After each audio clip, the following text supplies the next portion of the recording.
Excited, আশা করি India আমাদের জিতবে। তো তোমরা চিয়ার আপ করে তো আমাদের ইন্ডিয়া যাতে জিততে পারে।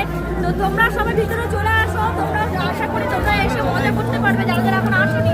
তো চলো ভিতরে তোমরা দেখিয়ে দিই কতটা ভিড় দর্শকের। তো দেখো ভিতরটা কেমন লাগছে।